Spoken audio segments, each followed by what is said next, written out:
السلام عليكم ورحمة الله وبركاته. ازيكم سنة 5؟ النهاردة مع بعض بإذن الله هنحل اختبار على الدرس الأول والتاني في مادة الدراسات. وبعد ما نكون ذاكرنا الدرسين كويس جدا هتبدأ تجاوب معايا وتختبر نفسك كده وتدي لنفسك درجة علشان ندخل على الدرس الثالث واحنا مطمنين على الدرسين الأول والتاني. يلا كده نبدأ أول سؤال، وهسيب لك برضو فرصة ان انت تفكر في الإجابة معايا. السؤال الأول بيقول: ضع الكلمة المناسبة مما يأتي في الجدول التالي.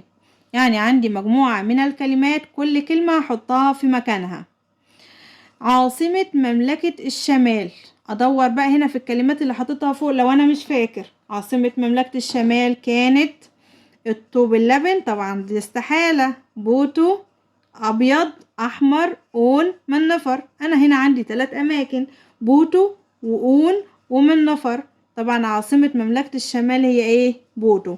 واعمل خط كده على الإجابة علشان ما تلخبطش وانا بختار الإجابات التانية. يبقى عاصمة مملكة الشمال هي بوتو. لون تاج مملكة الجنوب، لون تاج مملكة الجنوب أبيض ولا أحمر؟ لأن هنا مفيش غير لونين، طبعا اللون الأبيض. تاج مملكة الجنوب لونه ايه؟ أبيض. عاصمة مصر الموحدة 42. أنا قلت أول ما أقول 42 يبقى أون على طول، يبقى مملكة ايه أو عاصمة أون. بنى المصري القديم مسكنه من، طبعا الطوب اللبن، مفيش غيرها، الطوب اللبن. السؤال اللي بعد كده: عاصمة المملكة أو مصر الموحدة، طبعا مدينة منفر اللي بناها الملك مينا أو نعرمر. السؤال اللي بعد كده بيقول: اكتب ما تشير إليه كل عبارة. طبعا عرفنا سؤال اكتب ما تشير إليه وفهمناه خلاص. السؤال الأول بيقول: أنصاف دوائر، ده في الدرس الأول. أنصاف دوائر تقسم الكرة الأرضية لجزء شرقي وجزء ايه؟ غربي. جزء شرقي وجزء غربي، يبقى أكيد طبعا خطوط الطول. خطوط الايه؟ الطول.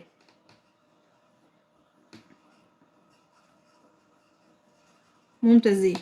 السؤال اللي بعد كده: كان يعيش عليها الإنسان المصري قبل نزوله إلى وادي النيل.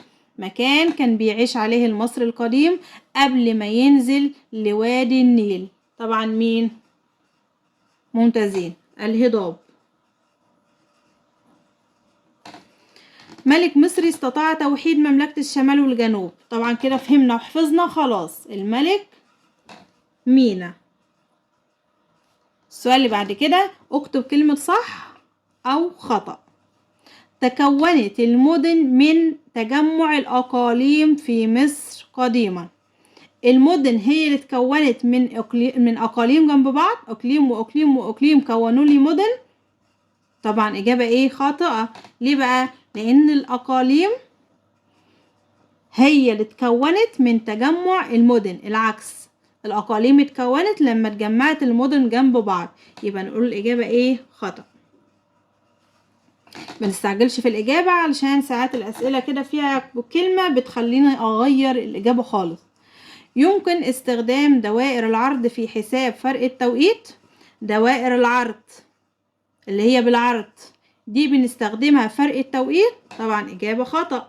اللي بنستخدمها فرق التوقيت هي خطوط الطول. تقع مصر في النصف الجنوبي للكرة الأرضية جنوب دائرة الاستواء. مصر في نصف الكرة الأرضية جنوب دائرة الاستواء.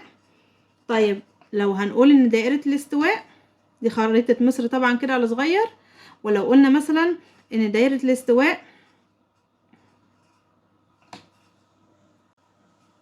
السؤال اللي بعد كده بيقول: تقع مصر في النصف النصف الجنوبي للكرة الأرضية جنوب دائرة الاستواء. طبعا إجابة خطأ، لأن احنا كنا عارفين ان مصر تقع في النصف، ممتازين، الشمال الشرقي، فبالتالي في النصف الشمالي من الشرقي ومش جنوب دائرة الاستواء، لا ده شمال دائرة الاستواء، يبقى الإجابة كلها ايه؟ خطأ. السؤال اللي بعد كده بيقول: اذكر 2 من العوامل الطبيعية لقيام الحضارة. طبعا فاكرين العوامل الطبيعية والبشرية لقيام الحضارة، نتكلم على 2 منها، وأهم حاجة فيها أول واحد طبعا مين؟ نهر النيل.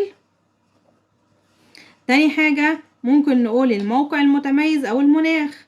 ممكن نقول الايه الموقع المتميز. هنا عايز 2 من الايه من العوامل الطبيعية. السؤال اللي بعد كده اذكر سببا واحدا لكل مما يأتي. اذكر سببا لكل مما يأتي يعني سؤال بما تفسر. يعني ايه السبب؟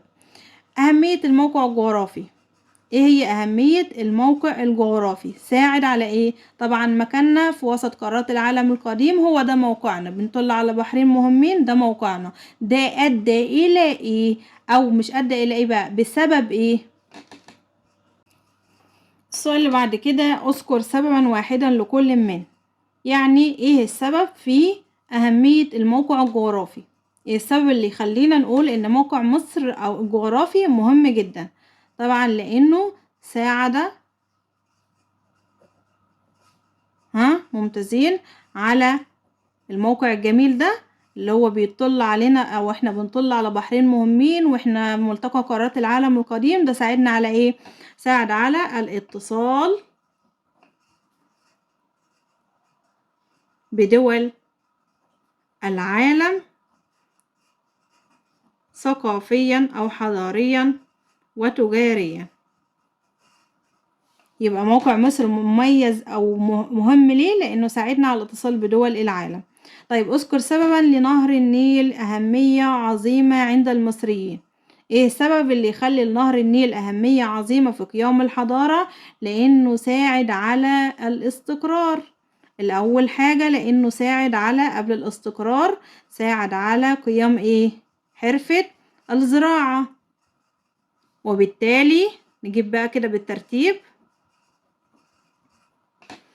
بناء القرى والمدن والأقاليم، ومعرفة طبعا الايه الاستقرار.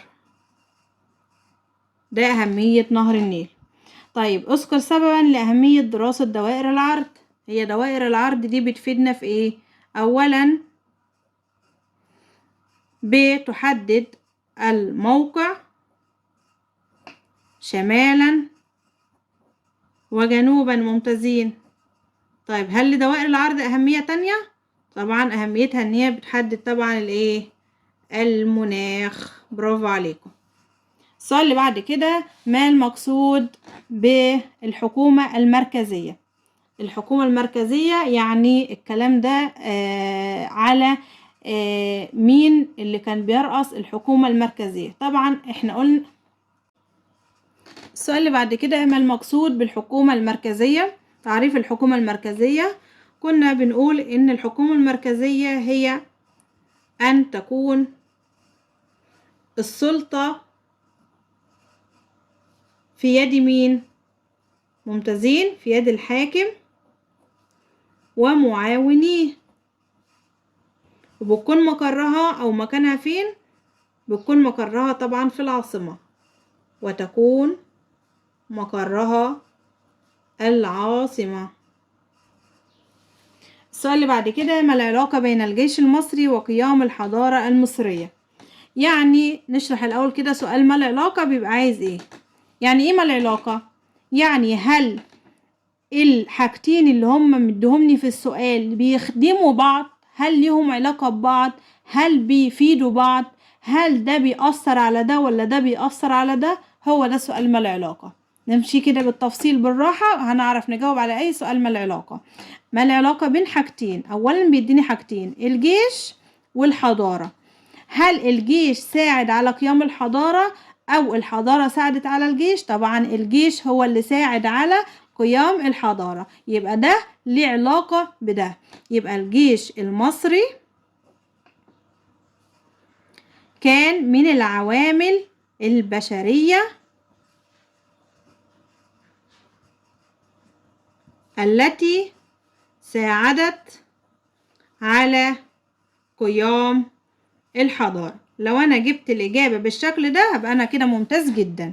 السؤال التاني: ما العلاقة بين عايز ايه وايه بقى؟ عايز الموقع الجغرافي والأنشطة البشرية. العلاقة بين الموقع والأنشطة البشرية. الاتنين دول كنا واخدينهم أو مذاكرينهم في حاجة، هل بيرتبطوا في بعض؟ طبعا الموقع عوامل ممتازين. طبيعية للحضارة، الأنشطة البشرية عوامل بشرية للحضارة، يبقى الاتنين من العوامل التي ساعدت على قيام الحضارة المصرية القديمة، يبقى الاتنين بيعملوا حاجة واحدة. الاتنين الموقع والأنشطة البشرية من العوامل التي ساعدت على قيام الحضارة المصرية القديمة. السؤال الأخير بيقول الملك نعرمر أو مينا وتوحيد الأقاليم. هل الملك مينا له دخل في توحيد الأقاليم المصرية؟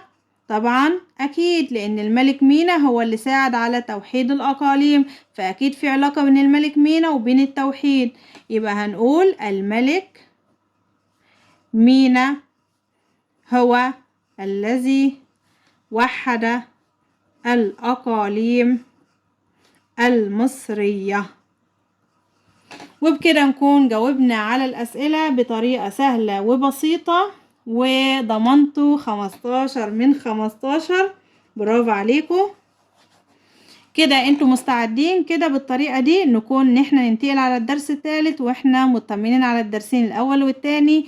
ويا رب تكونوا استفدتوا من الاختبار ونكون راجعنا مع بعض الدرس الاول والتاني. انتظروني في الدرس الثالث، والسلام عليكم ورحمة الله وبركاته.